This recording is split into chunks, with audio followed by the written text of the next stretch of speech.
الشیطان الرجیم بسم اللہ الرحمن الرحیم وبہ نستعین وهو خیر المعین وصلی اللہ علی سیدنا محمد وآلہ الطاہرین۔ اللہم صل علی محمد وآل محمد وعجل۔ نہج البلاغہ سے سیاست امیر المومنین علیہ السلام کا موضوع آپ کی خدمت میں بیان کیا جا رہا تھا۔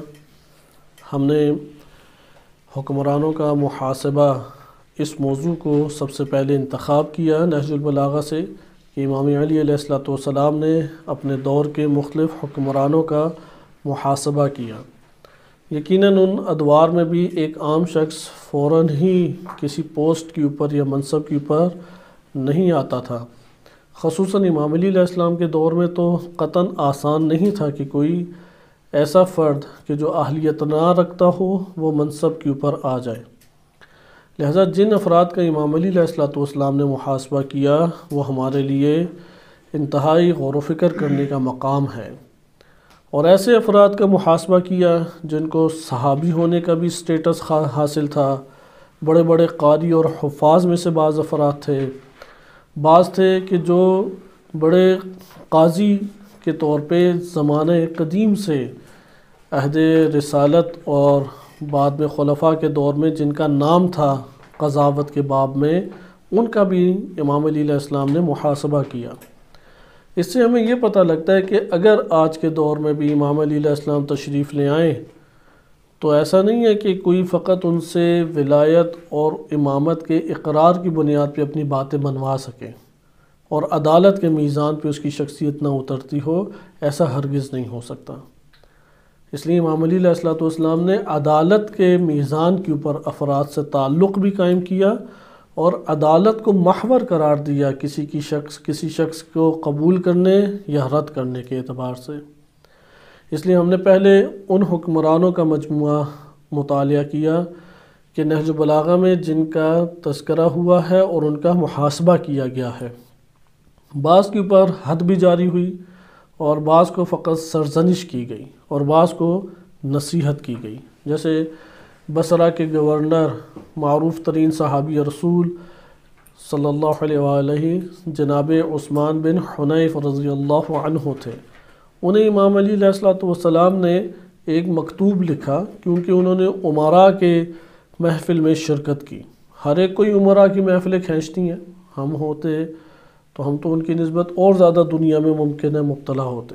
عثمان بن حنیف بڑی عظیم شخصیت تھیں، انہوں نے ایک ایسے محفل میں شرکت کی جس میں کوئی غریب نہیں تھا، تو امام علی علیہ السلام نے انہیں حکومت کرنے کے طریقے بتائے۔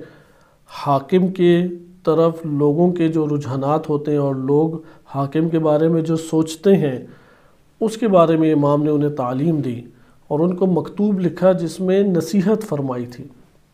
لیکن بعض ایسے افراد تھے کہ جن کی خوب سرزنش کی، جیسے شہر استخر کے جو والی تھے گورنر منذر بن جارود، یا اسی طریقے سے اردشیر خرہ کے جو والی یا گورنر تھے مسقلہ بن حبیرہ، ان لوگوں کو شدید سرزنش کی امام علی علیہ السلام نے۔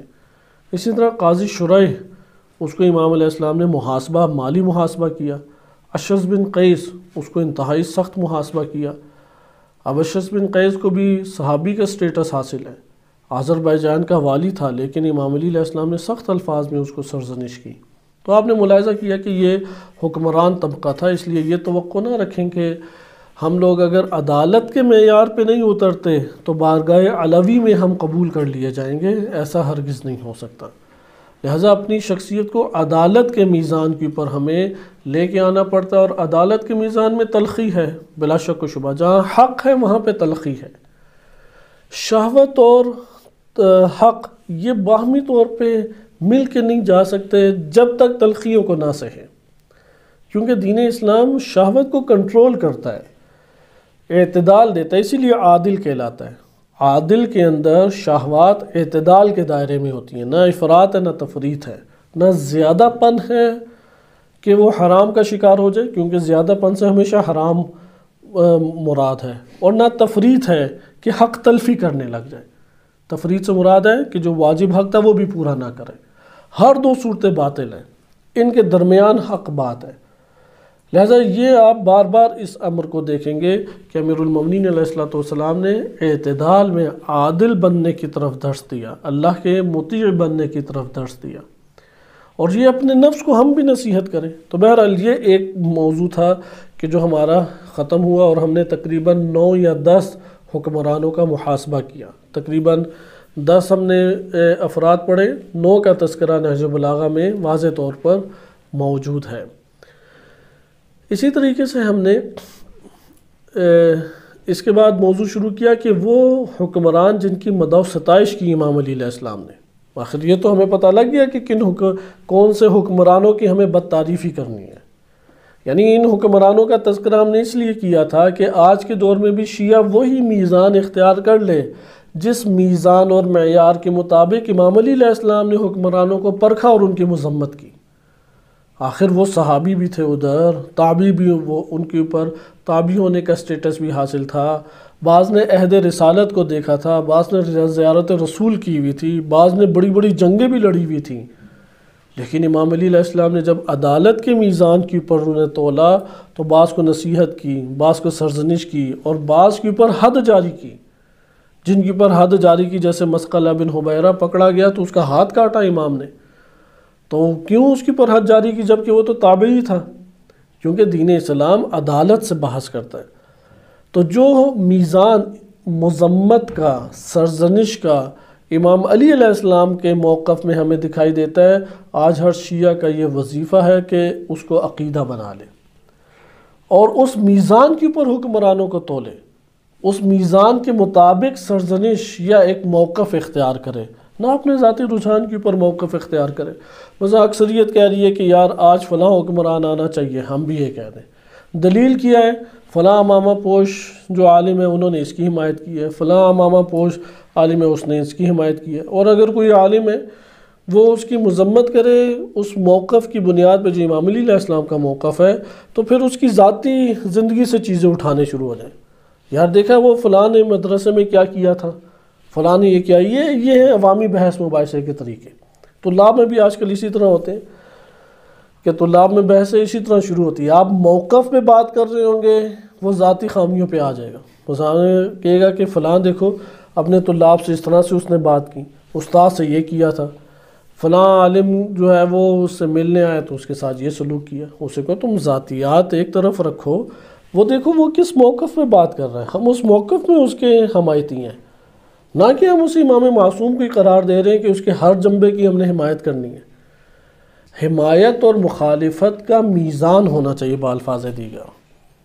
اگر اس میزان سے ہٹ گئے تو ہم گمراہ ہیں، یہ یقین جان لینا چاہیے۔ اور میزان کیا ہے؟ جو امام علی علیہ السلام کے پاس میزان موجود ہے، جو ان کے موقف میں، ان کے کلام میں میزان موجود ہے۔ ہر عالم قبول نہیں ہے، یہ تفکر ہے صحابہ کے بارے میں اہل سنت کا، ایک غلو والا تفکر ہے۔ یعنی بعض افراد ایسے ہوتے ہیں وہ سمجھتے ہیں کہ یار فلاں بھی عالم ہے، فلاں بھی عالم ہے، تو ٹھیک ہے ہم اس عالم کی سن لیتے ہیں، اس عالم کو چھوڑ دیتے ہیں۔ تو یہی اہل سنت کہتے تھے یار صحابی ہے، جیسا بھی کرے ہے تو صحابی نا، ہم نے صحابی سے حدیث لینی ہے۔ تو آج کے دور میں بالفاظ دیگر ہم کہہ سکتے ہیں کہ بہت سارے شیعہ تفکر کے اعتبار سے اس پہلو سے ممکن ہے کہ سنی ہوں۔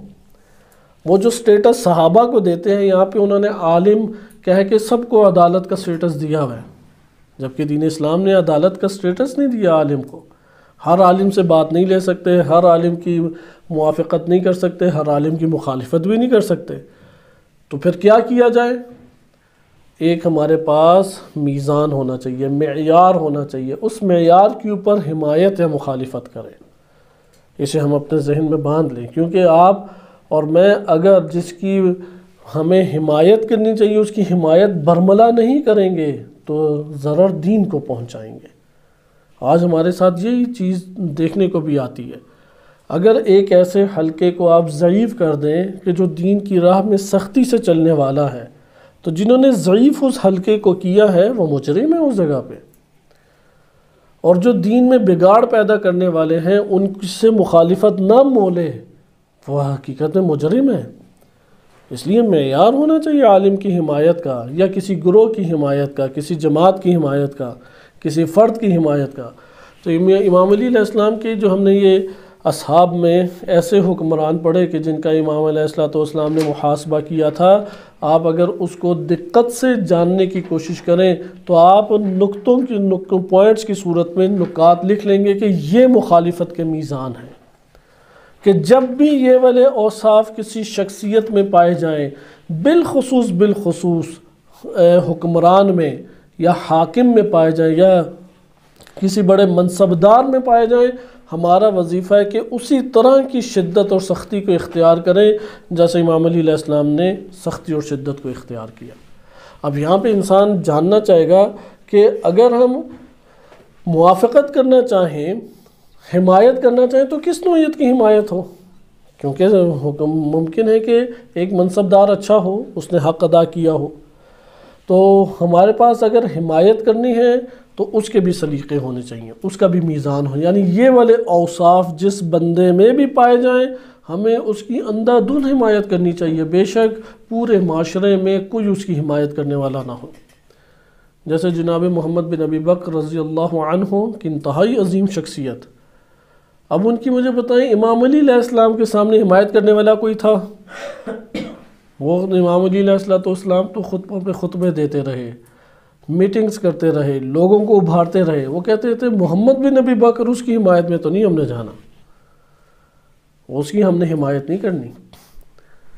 بالآخر دشمن تو ان کے اوپر دان تیز کیے ہوئے تھا، تلواریں لے کے چڑھا ہوا تھا، یہ امام علی علیہ السلام کے لشکر کی بات ہے کہ حمایت موجود نہیں، لیکن امیر المومنین علیہ السلام انہوں نے اس کے باوجود کتنی تعریف کی محمد بن ابی بکر کہ کان علی ربیباً وکان علی حبیباً، میرا حبیب تھا، میرا دوست، میرا محبوب تھا، وہ امام محبت کرتے تھے محمد بن ابی بکر، اور امام خود اس کی مدد کے لیے تشریف لے گئے۔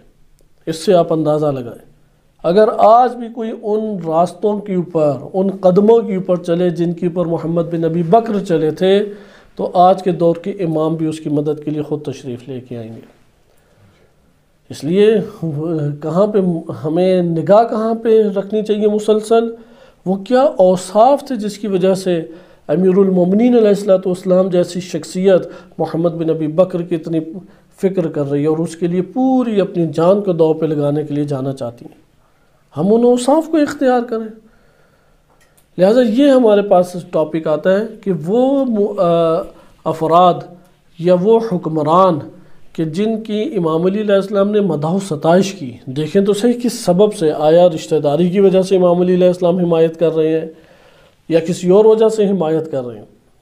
اسی طریقے سے ہم نے عمرو بن ابی سلمہ مخزومی کے بارے میں پڑھا کہ جو بحرین کے عامل تھے، گورنر تھے، اب انہیں امام نے معزول کیا تو رنجیدہ تھے، تو امام نے ان کی رنجیدگی کو ختم کرتے ہوئے فوراً لکھا کہ میں نے اس لیے تمہیں نہیں ہٹایا کہ تم میں کوئی لغزش پائی ہو، میں نے اس لیے تمہیں برطرف کیا ہے کہ دشمن کے مقابلے کے لیے میں نکل رہا ہوں اور مجھے تم جیسے بااعتماد بندے چاہیے۔ یعنی امام کو اتنا ان کی پر اعتماد تھا، جناب ام سلمہ کے بیٹے تھے۔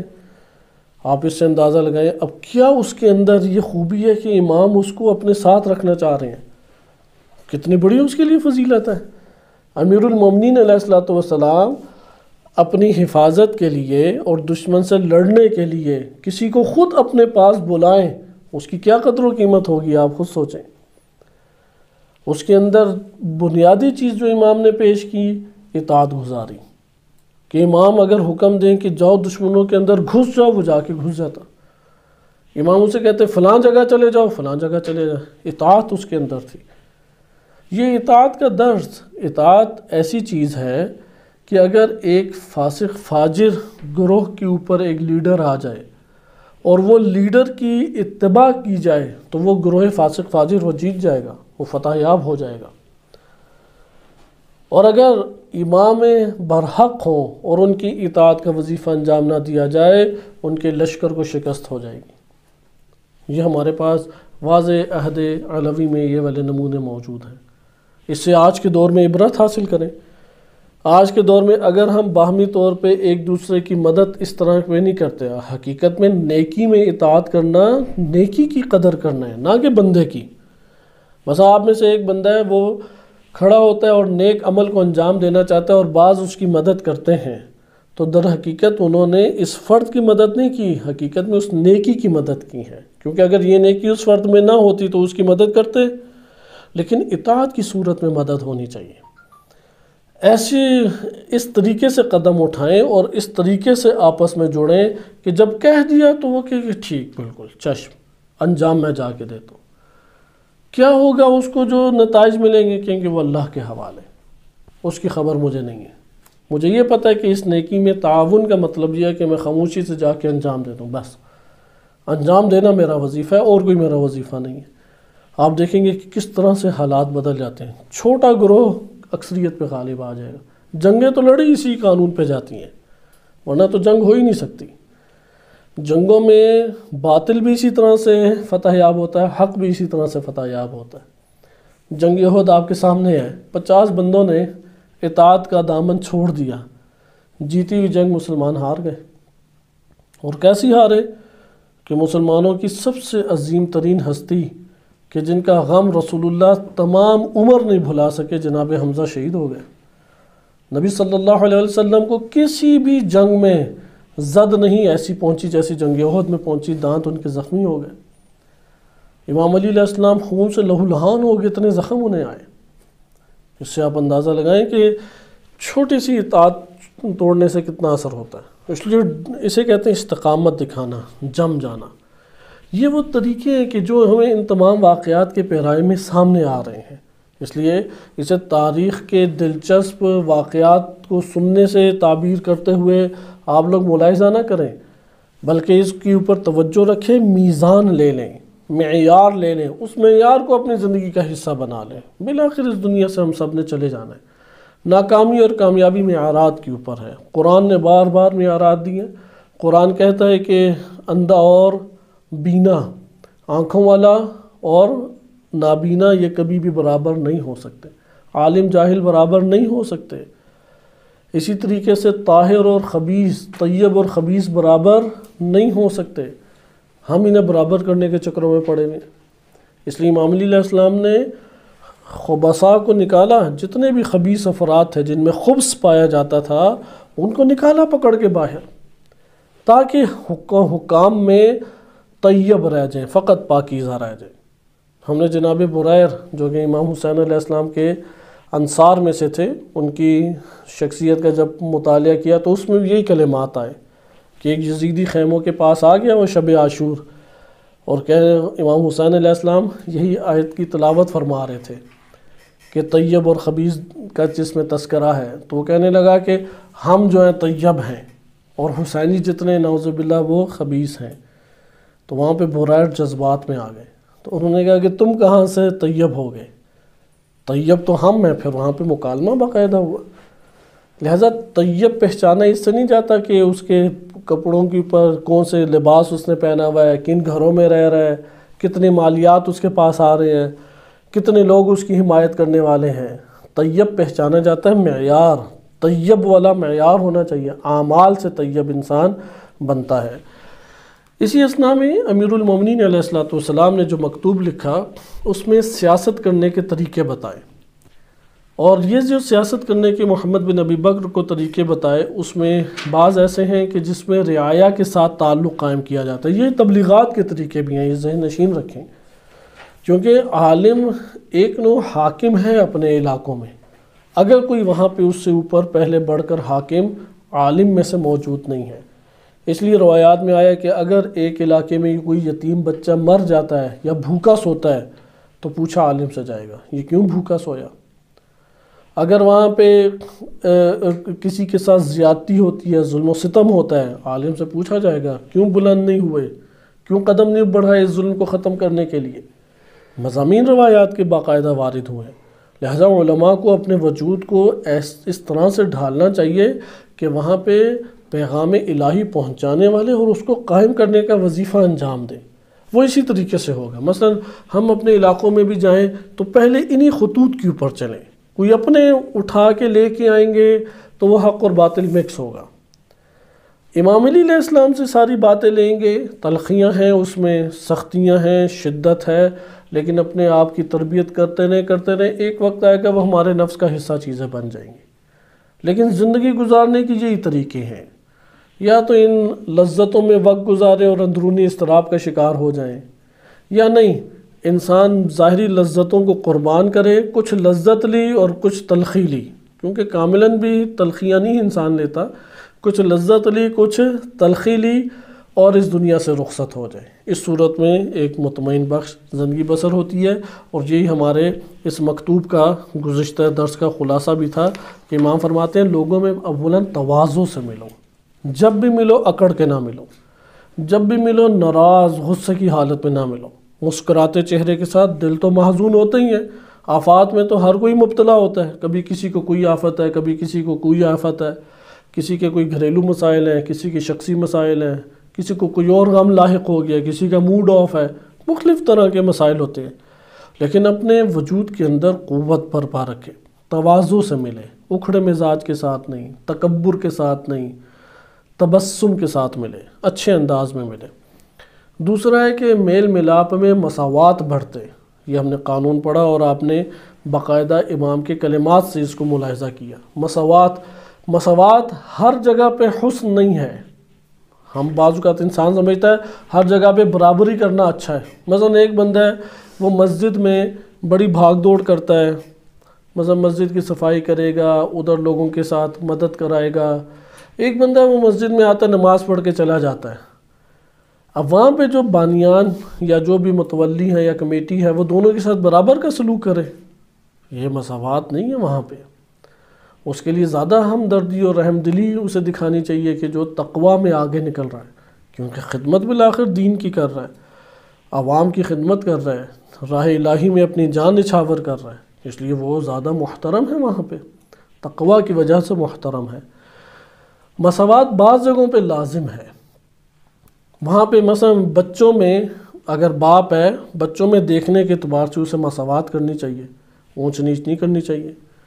اسی طریقے سے ایک جگہ پہ مثلا طلاب ہیں، استاد ہے، اسے طلاب سے برابری دکھانی چاہیے، الا سوائے اس کے کہ کوئی طالب علم تقویٰ میں آگے ہے، مثلا زحمات زیادہ اٹھاتا ہے دین کی خاطر، جیسے عمار تھے، مسجد قباء بن رہی تھی تو دو بڑے بڑے پتھر اٹھا کے لے کے جا رہے تھے، ابھی تو اینٹیں چھوٹی سی اینٹیں ہوتی ہیں نا، اس وقت جو اینٹیں ہوتی تھی وہ ایک بندہ ہی بڑی مشکل سے اٹھاتا تھا، تو عمار وہ اللہ کی راہ میں زیادہ زحمت اٹھانا چاہتے تھے۔ تعریف بھی کسی نے نہیں کرنی تھی، کسی کے وہم و گمان میں بھی نہیں تھا کہ ہماری تعریف ہوگی، کیونکہ مسلمان تھے ہی غربت کے عالم میں، تعریف ہوتی بھی تو تب تو پیسہ کچھ بھی نہیں اسے ملنا تھا جس کی تعریف ہو رہی ہے، اسٹیٹس بھی کچھ نہیں ملنا تھا، تو مسلمانوں کو کیا پتا تھا کہ اتنی بڑی حکومت ہمارے پاس آ جائے گی، اس وقت کے لوگوں کو یہ خبر بھی نہیں تھی، اس لیے لوگ اتنے جذبات اس وقت ایسے نہیں رکھتے تھے کہ وہ منتظر رہیں کہ کوئی ہمارے بارے میں رسول اللہ بات کہہ دیں، اس لیے رسول اللہ صلی اللہ علیہ وسلم نے بہت سارے لوگوں کے بارے میں ممکن ہے مختلف باتیں بھی کی ہوں، ہم تک بہت ساری نہیں پہنچیں، تو وہاں پہ جناب عمار ڈبل پتھر بڑے بڑے اٹھا کے لے کے جاتے تھے، تو اس سے وہ گرد آلود بھی ہوتے تھے، مٹی بھی ان کے کپڑوں پہ سروں پہ پڑتی تھی، تو نبی صلی اللہ علیہ وسلم نے ان کے چہرے مبارک سے اور کپڑوں سے مٹی جھاڑتے ہوئے کہا کہ سمیہ کے بیٹے تجھے ایک باغی گروہ قتل کرے گا، اور بات ادھر کافی نہیں ہے کیونکہ ادھر تعویلیں پھر بہت ساری کی جا سکتی ہیں، کہا کہ تم جنت کی طرف دعوت دے رہے ہوگے اور جو تم سے لڑ رہا ہے وہ دوزخ کی طرف دعوت دے رہا ہوگا۔ اب آپ دیکھیں کہ یہاں پہ یعنی وہ والا نقطہ ابھی ہم نہیں لیتے، اس طرف آئیں کہ جناب عمار جو زحمت اور مشقت دکھا رہے ہیں، نبی صلی اللہ علیہ وسلم کی نگاہ میں اس کا مقام ہے، سب برابر نہیں ہے اس جگہ پہ، اس کی زحمتوں کی وجہ سے مقام ہے، اس لیے تو انسان ذہن میں نہ سوچے کہ ایک بندہ ہے کہ اس میں سب سے مساوات ادھر برتاؤ کیا جائے، ہاں میل ملاپ میں مساوات کریں، عام افراد ہیں ان میں مساوات سے کام لیں، بالفاظ ذکر ایک ضابطہ چھوٹا سا اس حوالے سے ذہن میں رکھیں، اور وہ ضابطہ یہ ہے کہ جب تک مساوات عدالت کے ماتحت ہے حسن ہے، اچھائی ہے، خیر ہے، جب بھی عدالت کے مفہوم کے ماتحت ہے، اور جب بھی مساوات عدالت کے مفہوم سے باہر نکل جائے ظلم ہے، وہاں پہ وہ جور ہے، باطل ہے، جب بھی عدالت کے دائرے سے باہر نکل جائے۔ اس لیے عدالت کے دائرے میں جب تک مساوات رکھیں گے وہاں پہ وہ خیر ہے۔ اس لیے مساوات، ہر چیز کے اندر مساوات نہیں ہے۔ بعض اوقات ایسا ہو سکتا ہے مساوات ظلم ہو، جیسے یہ حکومتیں بنی، آپ جانتے ہیں کہ کمیونزم آیا، تو کمیونزم کا نظریہ کیا تھا؟ وہ یہ کہتے ہیں کہ انسان کی جو ضرورت ہے وہ ضرورت پوری ہو۔ اب ایک بندہ 18 گھنٹے کام کرتا ہے، ایک بندہ 6 گھنٹے کام کرتا ہے، ملتا دونوں کو برابر تھا، تو یہ ظلم ہے۔ جس کے پاس مال زیادہ کمائے، وہ جو زیادہ محنت کر رہا ہے اس کے پاس مال آنا چاہیے، کیوں اسے ہم وہاں پہ مانے بنے؟ تو مساوات ان جگہوں کے اوپر ہمارے پاس ظلم کہلائے گا۔ مالیات کے اعتبار سے وہ کہیں گے یار 4 روٹیاں تم نے لے کے کیا کرنا ہے؟ اس کو میری ملکیت ہے، میری اپنی مرضی کہ میں 4 رکھوں یا 6 رکھوں۔ تو یہاں پہ دین اسلام حق دیتا ہے کہ ٹھیک ہے، تمہارے پاس نعمات ہیں، اس نعمات کے مطابق تم خرچ کرو، ایک کے پاس کم نعمتیں ہیں وہ کم نعمت کے مطابق خرچ کرے۔ لیکن کمیونزم آیا، اس نے کیا کیا؟ وہ ختم، اسی لیے کمیونزم چل نہیں سکا۔ چائنا میں اور روس میں ہی وہ کامیابی کی طرف گیا اور برے طریقے سے ناکام ہوا۔ وہ اس وقت چائنا میں ایک وہ قسم ہی تبدیل کر چکا ہے، شکل ہی تبدیل کر چکا ہے۔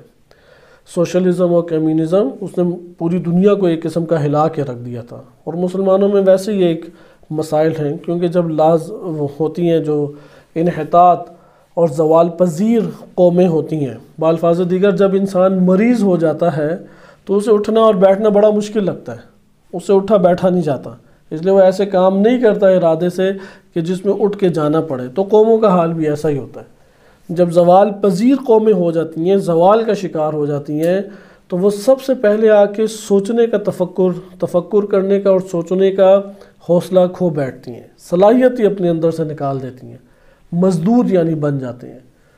سائنٹسٹ بنے گا، مزدوری کسی اور قوم کی جا کے کرے گا، ڈاکٹر بنے گا، مزدوری کہیں اور کرے گا، انجینئر بنے گا، مزدوری کہیں اور، مزدور بنتے ہیں، پھر اس قوموں سے مزدور نکلتے ہیں۔ اس مرض میں علاج ہے احساس عزت کرنا، احساس استقلال کرنا، کہ میں خشک روٹیاں کھاؤں گا لیکن ان تر نوالوں کی طرف نہیں جاؤں گا جو غلامی کی صورت میں ملتے ہیں۔ یہ علامہ اقبال رحمۃ اللہ علیہ نے پھر قوموں کو سمجھایا، امت اسلامیہ کو جگایا۔ جمال الدین افغانی نے آ کے امت اسلامیہ کو جگایا، اور امام خمینی رحمۃ اللہ علیہ انہی بزرگان کے فکر اور افکار کا بہترین عملی پھل بن کے نکلے اور ایرانی قوم کو نجات دے دی اس سے۔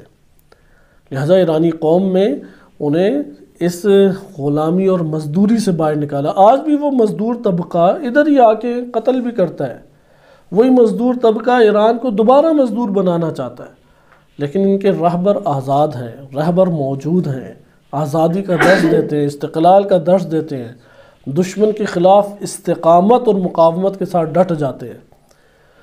ایسا یہ جو رنگ ہے کہ سوشلزم اور کمیونزم میں جو ایک اہم نقطہ آپ کی خدمت میں بیان کرنا مقصود ہے کہ جس کی طرف ہم لوگ کبھی نہ جائیں، اس دور میں بعض مسلمانوں نے بجائے اس کے کہ کمیونزم اور سوشلزم کا مقابلہ کرتے ہیں، کہا اسلامی کمیونزم، اسلامی سوشلزم، جیسے آج ہوتے ہیں نا اسلامی ڈیموکریسی۔ انشاءاللہ بھی ہماری یہ بحث آئے گی کہ ایران میں جب جمہوریت کہا جاتا ہے تو آیا یہ غربی تفکر سے کلمہ اٹھایا ہوا ہے کہ رہبر معظم نے شدید تنقید اس کی پر اپنی تقاریر میں کی ہے کہ کلمہ جمہور وہ فقہ امامیہ میں ایک عرصہ دراز سے چل رہا ہے۔ قال الجمہور، کہ جمہور کا یہ نظریہ علم فقہ میں، انہوں نے جمہوریت کا لفظ وہ فقہ تشیع سے، مکتب تشیع کی اساس سے امام خمینی نے اٹھایا ہے، نہ بھی مغرب سے اٹھا کے جمہوریت کو ادھر ڈال دیا۔ یہ کام نہیں امام خمینی نے کیا کہ ڈیموکریسی ایک باطل نظریہ، چلو اب اسلامی ڈیموکریسی بنا دیں، سوشلزم ایک باطل نظریہ، چلو اب اسلامی سوشلزم لے آئیں، کمیونزم باطل نظریہ، اسلامی کمیونزم لے آئیں۔ نہیں، امام خمینی نے ولایت فقیہ کا نظریہ اساس تشیع کے درمیان سے ولایت فقیہ کا نظریہ پیش کیا۔ نہ کمیونزم، نہ ڈیموکریسی، نہ سوشلزم، نہ فیشزم، نہ کوئی اور سسٹم، کسی نظام پولیٹیکل سسٹم کو انہوں نے قبول نہیں کیا۔ مکتب تشیع کی اساس کی بنیاد پہ ایک پولیٹیکل سسٹم انہوں نے اٹھایا۔ لہذا یہ غلامانہ فکر ہے، اور ہمارے ملک میں غلامانہ فکر کیونکہ اوپر حاکم جو آتے ہیں وہ پہلے مزدور اور غلام ہوتے ہیں، تو پوری قوم کو پھر غلامی کا درس دیتے ہیں۔ کبھی کوئی بعض لوگ ہوتے ہیں اقتصاد کے غلام ہیں، کبھی چائنا کے پیچھے دوڑیں گے، کبھی آل سعود کے پیچھے دوڑیں گے، کبھی امریکہ کے پیچھے دوڑیں گے۔ ایران سے کہتے ہیں ایران ہمارا دوست ہے، ہاں وہ ہمیں پیشکش کرتے ہیں، ہم اس کے غلام بن جائیں گے۔ پوری قوم کو غلام بنانے کے چکروں میں، اور ہماری عوام اور بعض ایسے علماء بھی ہم دیکھتے ہیں وہ انہی غلام جو بنانے والے ہاتھ ہیں انہیں قوی کر رہے ہوتے ہیں، امیدیں دلاتے ہیں عوام کے اندر، ان ہاتھوں کو قوی کرو تم نفع پا جاؤ گے۔ دین اسلام کو یہ تفکر نہیں ہے، اس لیے امیر المومنین علیہ السلام نے محمد بن ابی بکر کو سیاسی تعلیمات بیان کی، سیاست کے رخ سے قیامت کا تعارف کرایا، سیاست کے رخ سے مساوات کا درس دیا، سیاست کے رخ سے تواضع کا درس دیا۔ اس لیے غلامانہ طرز کے اوپر نہ سوچیں ہم۔ بینک ہے اب اسلامی بینکنگ سسٹم، یعنی غرب کا کام ہے آزاد ہو کے اپنی فکر کے اوپر سسٹم قائم کرنا، اور مسلمانوں کا ادھر کیا کام رہ گیا ہے، اسی سسٹم کو اسلامی لباس چڑھا دینا۔ جیسے بعض اوقات ہوتا ہے نا کہ بارودی جیکٹیں کیسے پہنچتی ہیں، اسے کبھی پھلوں کی پیٹی کے اندر چھپایا ہوتا ہے، کبھی سبزی کی بوریوں کے اندر چھپا کے لاتے ہیں، تو دکھائی کیا دے رہا ہوتا ہے، سبزی کی بوری، پھلوں کی پیٹی، اور نکالیں تو اندر کیا ہے، بارود۔ یہ نام بھی ایسے ہی ہیں، ہمیں کہ دکھا رہے ہوتے اسلامی، اور جب اسلامی کے اندر جاتے ہیں تو کہتے ہیں اس میں تو کوئی اسلامی ہے ہی نہیں۔ تو یہ جس چیز کو بھی چہرہ، یعنی آپ باطل کو جو بھی لباس پہنا دیں بالآخر باطل ہی رہے گا وہ۔ مسلمانوں کو اسلام کی اساس کے اوپر سوچنا چاہیے، سوچنے والا دماغ بنے، سوچنے والا ذہن بنے، سوچنے والی فکر اپنے اندر پیدا کریں۔ یہ طرز تفکر درست نہیں ہے کہ غرب سسٹم بنائے اور ہم اسے اسلامی لباس پہناتے رہ جائیں۔ اور اس وقت افسوس کی بات ہے وہ یہی ہے کہ کل کا کل جو معاشرہ جن شعبہ جات سے چلتا ہے اس کو اسلامی رنگ دے کے ہم درست کرنے کے چکروں میں، وہ کہیں گے یار تم جس گاؤں سے ہو ادھر سے کوئی بندہ اٹھ کے کوئی سسٹم دے گا، لیکن انگلینڈ امریکہ میں گاؤں سے اٹھا ہوا ہی بندہ پوری دنیا کو اپنے پیچھے چلاتا ہے۔ اسے کہیں کہ اللہ نے تمہیں بھی بشر بنایا ہے، تمہارے ہاتھ میں قرآن کی کتاب ہے، تمہارے پاس اللہ تعالیٰ نے وسائل تمہیں بھی دیے ہیں، سوچو، کوشش کرو، ہمت پیدا کرو۔ تو یہ اسلامی بنا کے ایک چیز کو قبول کرنا، جیسے انہوں نے آج کے دور میں بنا دیا سسٹم، پولیٹیکل سسٹم ڈیموکریسی، ہم کہیں اسلامی ڈیموکریسی۔ انہوں نے اقتصادی سسٹم میں بینکنگ سسٹم بنا دیا، ہم کہیں اسلامی بینکنگ کی بات شروع کر دیں۔ انہوں نے یونیورسٹیز میں بنا دیا یونیورسٹیز، ہم کہ اسلامی یونیورسٹیز ہونی چاہیے۔ جیسے بھی آپ دیکھ رہے ہیں جگہ اسلامک یونیورسٹی کا اب نام آ جاتا ہے، یعنی ادھر کوئی اسلامی چیزیں بھی پائی جاتی ہیں۔ اسی طرح ڈیفنس آ جائے تو ویسے ڈیفنس عام طور پہ ایک کلمہ ہے موجود ہے، آپ کے نہیں اسلامی بنیاد پہ اسلامک ڈیفنس سسٹم، اسلامک کہہ کے اس کی ساری ماہیت باطل کی قبول، حقیقت باطل کی قبول کر کے صرف ایک شاپر چڑھا دیتے ہیں اسلامی اندر سے۔ یہ دین اسلام کا تفکر نہیں ہے۔ انسان کو غور و فکر کرنے والا ہونا چاہیے، اس سے قوموں کی تقدیر بدلتی ہے۔ آئیں اب ہم آگے پڑھتے ہیں کہ امیر المومنین علیہ السلام نے ان کو جو سیاسی حوالے سے بیان کیا، کیونکہ ہم جس حصے تک پہنچے تھے وہ حصہ یہ تھا کہ امام علیہ السلام نے بیان فرمایا کہ متقی بننے کی کوشش کرو۔ پچھلے ہمارے درس میں بھی متقی کی صفات بیان کی گئیں، اور متقی بننا ایسا نہیں ہے کہ انسان بن ہی نہیں سکتا، ورنہ اسلام کیوں حکم دیتا؟ دین اسلام تو واضح کہتا ہے کہ متقی بنا جا سکتا ہے، لیکن ضابطے ہیں۔ جیسے قرآن کریم نے واضح ضابطہ دیا، قد افلح من تزکا وذکر اسم ربہ فصلی بل تؤثرون الحیاۃ الدنیا والآخرۃ خیر وابقی، کہ جس نے تزکیہ نفس کیا وہ کامیاب ہو گیا۔ اب ایک بندہ تزکیہ نفس نہ کرے اور پھر کامیابی کی بھی کوشش کرے، یہ ممکن نہیں ہے۔ پھر تزکیہ نفس کیا، فذکر، اس نے ذکر کیا، اور صلی، نماز پڑھی، یعنی اللہ کی بندگی کو انجام دیا، بالفاظ دیگا۔ لیکن قرآن کہتا ہے معاملہ عجیب ہے، ہونا یہ چاہیے تھا، انسان ہے تو ہونا کیا چاہیے؟ تزکیہ نفس، ذکر اور صلاۃ کی صورت میں بندگی خدا، دلچسپی اس کی طرف بڑھنی چاہیے، جم کریں اسے، ہمیشہ جم، یعنی ایسے اعمال اپنی زندگی میں انجام دیں جس سے تزکیہ نفس ہو۔ کس سے تزکیہ؟ شہوات کی طرف رغبت سے تزکیہ، غصے کی حالت میں بہہ جانے سے تزکیہ۔ اگر میں اور آپ اپنے نفس کے اندر بار بار یہ چیزیں نہ ابھارتے رہیں اور اس کے پیچھے نہ پڑے رہیں، یہ نصیب تو نہیں ہونے والی، یہ تو اس طرح نہیں نصیب ہوتی۔ جو پیچھے طلبگار ہو اور غم لیے ہوئے ہو کہ یار میرے اندر یہ حاصل نہیں ہے ابھی تک، تو پھر کوشش کرے، پھر کہہ دیکھتا ہے نہیں حاصل، پھر کوشش کرے، اللہ تعالیٰ اس کے لیے راہیں کھولنا شروع ہو جاتا ہے۔ لہٰذا ان راہوں کو اپنے اندر کھولنے کی کوشش کریں کہ تزکیے کی طرف آئیں، بندگی کی طرف آئیں۔ تزکیہ اور بندگی کی طرف آپ آئیں تو وہاں پہ آپ دیکھیں گے کہ یہ عطا ہوتا ہے۔ لیکن معاملہ کیا ہے؟ برعکس، بل تؤثرون الحیات الدنیا والآخرۃ خیر وابقیٰ، کہ معاملہ کچھ اور ہو گیا کہ تم لوگ آخرت کو قربان دے کر کے دنیا کو خرید لیتے ہو۔ ہونا کیا چاہیے تھا؟ دنیا کو فروخت کرو، آخرت کو خریدو، لیکن تم آخرت کی امور کی قربانیاں دے لیتے ہو اور کس کو لے لیتے ہو؟ دنیا کو لے لیتے ہو۔ بل تؤثرون، ایثار دکھاتے ہو۔ ایثار ہوتا ہے نا کہ کچھ دے کے کچھ لے لینا، یعنی آپ نے مثلا کھانا آپ کے پاس ایک روٹی ہے تو آپ کے ساتھ اور افراد بھی ہیں تو آپ ایثار دکھاتے ہیں، قربانی دکھاتے ہیں، روٹی دے دیتے ہیں، اسے اجر لے لیتے ہیں۔ تو ادھر جو دے رہے ہیں وہ آخرت ہے، جو لے رہے ہیں وہ کیا ہے؟ دنیا ہے۔ بل تؤثرون الحیات الدنیا، دنیاوی زندگی تمہیں محبوب ہے۔ پھر قرآن خود بیان کرتا ہے والآخرۃ خیر وابقیٰ، دو صفات بیان کی، خیر ہے، بہتر ہے، ہمیں نہیں دکھائی دیتی کیونکہ اندر سے بینائی اتنی قوی نہیں ہے۔ چمگادڑ ہے نا، اسے روشنی میں دکھائی نہیں دیتا، تو چمگادڑ سمجھے کہ تاریکی تاریکی ہے تو یہ تو اس کا قصور ہے نا۔ اسی طریقے سے خیر ہی خیر ہے، اللہ تعالیٰ نے دنیا میں خیر خلق کیا ہے، بینائی ہماری کمزور ہے تو اس لیے ہمیں نہیں دکھائی دیتا، آخرت دکھائی ہی نہیں دیتی، اس لیے خیر کا پتہ بھی نہیں لگتا۔ والآخرۃ خیر، خیر ہے آخرت، وابقیٰ، دوسری صفت کیا ہے؟ بقا ہے، اس میں بقا، دنیا بالآخر گزر جانی ہے، بالآخر فنا ہو جانی ہے۔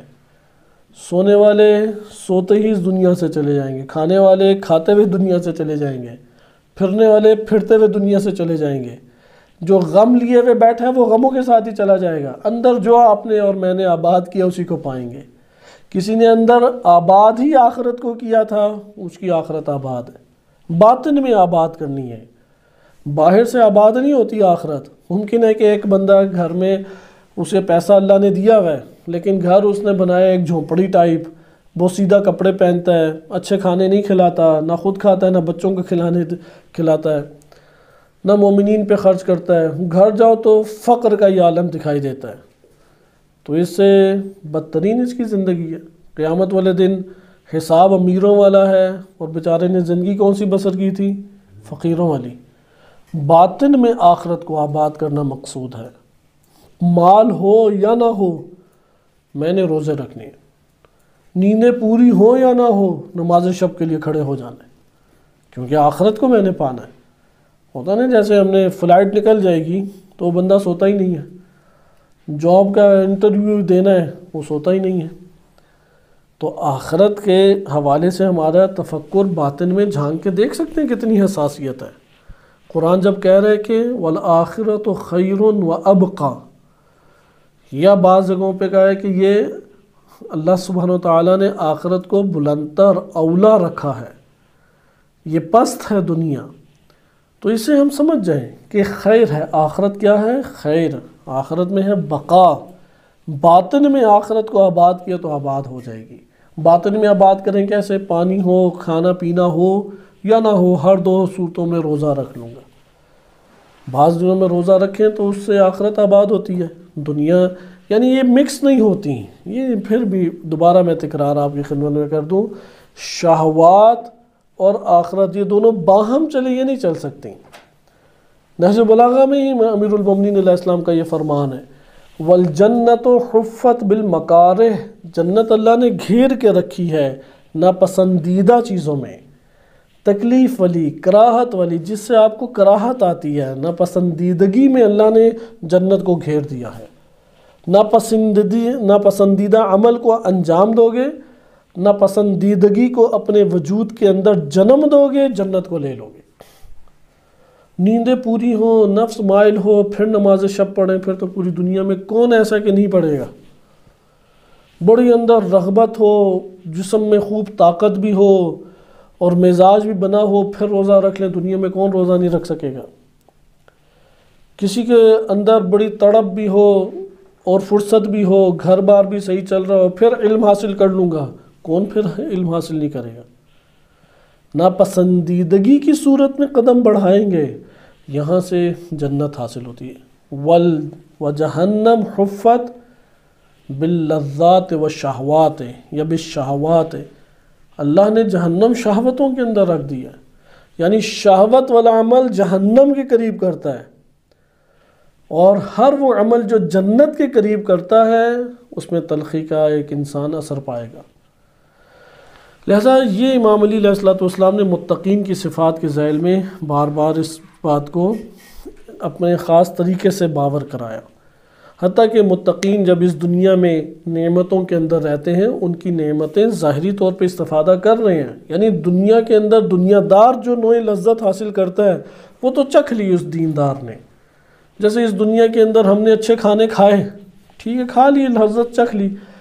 اب ہم خود سوچیں، یعنی ہم اپنے جو عمر کے جس تقاضے میں ہیں، یا کوئی مثلا میری طرح جوانی کے اختتام کے پر اب باؤنڈری لائن پہ پہنچ چکا ہے جہاں پہ جوانی ختم ہو جاتی ہے، کیونکہ جوانی کا ایک ہے آغاز، جیسے 15 سال، ایک جوانی کا اختتام ہے 40 اور مثلا 41-42 سال، اور اس کے مابین وسط ہے۔ وسط میں بالکل وسط کی عمر ہوتی ہے 25-26 سال، یہ بالکل عین اوج جوانی ہے۔ اس کے بعد پھر وہ اختتام کی طرف آنے لگ جاتا ہے۔ یہ دو باؤنڈریز ہیں ہمارے پاس جوانی کی، ایک 15 سال ہے اور ایک 40-45 کے درمیان کی آخری باؤنڈری ہے جوانی کی۔ اس کے درمیان میں جیسے جیسے آگے بڑھتا ہے تو آپ بالکل مڈ میں، درمیان میں، وسط میں کیا قرار دے دیں؟ 25-26 سال۔ اب جو لذتیں 25-26 سال کی زندگی میں انسان کو حاصل ہوتی ہیں، اور وہ جو لذت کا احساس ہوتا ہے زندگی میں دوبارہ وہ لوٹ کے نہیں آتا، کبھی بھی لوٹ کے نہیں آتا۔ آپ اپنی زندگی میں خود سوچیں جو لذتیں لے چکے ہیں، کیونکہ امام علی علیہ السلام نے اس مکتوب میں لذت کے پہلو کو خصوصی طور پہ ابھارا۔ ہم جو یہ لذتیں لے چکے ہیں، آپ غور کریں، کیونکہ اس سے اوپر لذت نہیں لے سکتے کھانے کی۔ مثلا ابھی میں خود محسوس کرتا ہوں ایک وقت کھایا جاتا ہے، وائلا 2 وقت کھا لیں تو ایک سنگینی کا احساس زیادہ رہتا ہے، آہستہ آہستہ اور مشکل ہو جائے گی، وقت اور ڈھلے گا، ایک اور کوئی بیماری ساتھ لگ جائے گی، پھر اٹھنا بیٹھنا مشکل ہو جائے گا، پھر گھٹنوں میں درد شروع ہو جائے گا۔ یہ تو ہم بوڑھوں کو دیکھتے ہیں، اس لیے پتہ ہے ہمارا مستقبل کیا اگر زندہ رہ گئے، تو سب کو یہ اس کا اندازہ ہے۔ تو ہمارا کوئی بڑھاپا جدا تھوڑی ہو جائے گا، وہی پوری دنیا میں سارے بوڑھوں کا جو حال ہوتا ہے، سوائے اس کے کہ اللہ کے لطف اور کرم ہو کہ خداوند متعال حافظہ صحیح رکھے اور خدمت کی توفیق دے اگر بڑھاپے میں پہنچے، وَإِلَّا جوانی میں اور راہ الہی میں کوئی شہادت کی سعادت حاصل کر لے، اس سے کامیاب ترین فرد نہیں ہے۔ جوانی میں جس نے لذت شہادت کو پا لیا اور لذت شہادت کو حاصل کر لیا، اس سے کامیاب نہیں ہے۔ اور اگر کوئی اور اس کے بعد کامیاب ہے، وہ شخص جس نے دین کی راہ میں تلخیوں کو جھیل لیا۔ ہر وہ تلخی جو ہمارے ذہن میں آتی ہے، ہر وہ تلخی، اس کو اگر وہ جھیلنے کے لیے اپنے نفس میں آمادگی کو پاتا ہے اور پھر اس کا سامنا کر بیٹھتا ہے اور برداشت کرتا ہے، صبر کرتا ہے، لیکن آئی دین کی راہ سے ہے، دنیا کی راہوں سے تو آتی ہے۔ مثلا باہر کے ملک جانا تھا، اب باہر کے ملک گئے ہیں تو جان بھی داؤ پہ لگی، مال بھی داؤ پہ لگا، گھر بار سے بھی چھٹکارا ملا، لذت بھی بے لذتی ہوئی، بالآخر پہنچ گیا بیرونی دنیا میں۔ اب اس دنیا میں پہنچ گیا تو اب جھوٹ پہ بہت ساری چیزیں چلی، ادھر سے گناہ بھی انجام دیے، تو کیا اس کی زندگی ہے؟ جوانی کی اس نے جو عمر تھی وہ تو ضائع کر دی اس نے، بڑھاپے میں تو کچھ ہوتا نہیں ہے ہاتھ میں، جو جوانی میں پا چکا ہے وہی سرمایہ کھاتا ہے بیٹھ کے، یعنی باطنی طور پہ وہی سرمایہ کھاتا ہے۔ یعنی جس نے جوانی میں، یہ میں تجربہ بعض بزرگان کے ساتھ کر چکا ہوں، چھوٹے چھوٹے ذکر ہیں، انہیں ذکر کی تعلیم دی کہ آپ مثلا 100 دفعہ اللہ اکبر پڑھ لیں، روایت بھی سنائی، سن کے انہوں نے کہا بہت خوب، کہ ضرور میں پڑھوں گا، پڑھنے لگتے ہیں، پڑھی نہیں جاتی، ہمت جواب دے جاتی ہے۔ اس لیے ہم تفکر بھی نہ کریں، سوچیں بھی نہ کہ بڑھاپے میں کچھ کر لیں گے، وہ چاہتے ہیں پڑھیں، نہیں پڑھی جاتی، ہمت جواب دے جاتی ہے، عدد بھول جائیں گے، وسوسوں کا شکار ہو جائیں گے۔ اور جنہوں نے جوانی میں ذکر پڑھا ہے وہ بڑھاپے میں پڑھتے رہتے ہیں۔ اس لیے جوانی کا خلاصہ اور پھل کیا ہے وہ بڑھاپے میں نظر آتا ہے۔ لہذا آپ اب آئیں اس بات کے اوپر غور کریں ذرا کہ ہم نے جو لذات حاصل کی ہیں، مثلا ہم سب نے سونے کی لذت، بہت بڑی لذت ہے، چھوٹی لذت نہیں ہے۔ اسی طرح کھانے کی لذت بہت بڑی لذت ہے، کیونکہ آپ اگر اپنی زندگی پہ غور کریں اسے پائیں گے۔ مثلا جوانی میں ہمیں خود بھی یہ احساس ہوتا تھا، نیند پوری نہیں ہے، ایک نوع تلخی ہے، لیکن سر درد اس سے نہیں ہوتا تھا، 2 دن کے بھی جاگیں کبھی سر درد نہیں ہوتا تھا، کام بھی انجام دے لیتے تھے، بھاگتے تھے نیند کے پیچھے، لیکن مرض بھی کوئی ہاتھ نہیں لگتا تھا، تھکاوٹ کا ایک نوع احساس ہوتا تھا۔ لیکن ابھی حالت ایسی ہے کہ نیند اگر صحیح طرح پوری نہیں ہے شدید سر درد ہو جائے گا، پھر نہیں پوری کی تو بے ہوشی والی حالت ہو جائے گی، اور کچھ مدت کے بعد عملاً بے ہوش ہو جائیں گے۔ یہ ہے جوانی اور بڑھاپے اور اس کے بعد کے مراتب کہ ہر انسان اسے اپنے وجود میں پاتا ہے۔ لہذا غنیمت ہے جوانی کی زندگی، غنیمت۔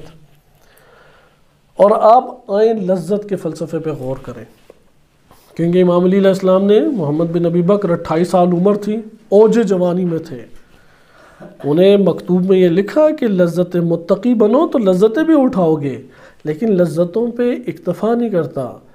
یعنی بالفاظ دیگر ایک نے سفر شروع کیا ہے، وہ چاہتا ہے کہ بالفرض وہ اسلام آباد سے لاہور جائے، بالفرض تو اسلام آباد سے لاہور اس کا سفر تھا، تو اسلام آباد سے ابھی وہ 10 کلومیٹر نکلا تو ایک باغ آ گیا پھلوں کا، تو وہ کہا کہ میں یہ پھل کھا لوں، تو پھل کھانے میں لگ گیا، اسے بڑے ہی اچھے لگے، تو اتنے میں اعلان ہوا کہ یار جا رہا ہے قافلہ آگے، اس نے کہا نہیں میں اور پھل کھا لوں، میں مل جاؤں گا، وہ چلا جائے، تو پھر وہ آگے چلا گیا، چھوڑ دیا، وہ کھانے کی چکروں میں لگا